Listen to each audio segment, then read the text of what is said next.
After the sheet material reaches the end, it is aligned and parallelly enters the bending machine center, initiating the bending process. When the bending shape reaches the set diameter, the supporting frame of the rollers on the bending machine begins to function as a support to ensure the uniformity of the product's curvature. Machine itself also has upper bending function too.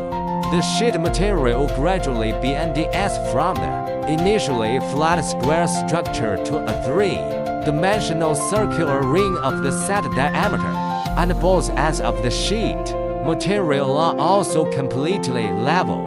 After the bending process is completed, the left cover flips open, and the horizontal push rod on the right side pushes the product onto the storage rack, waiting for the next process.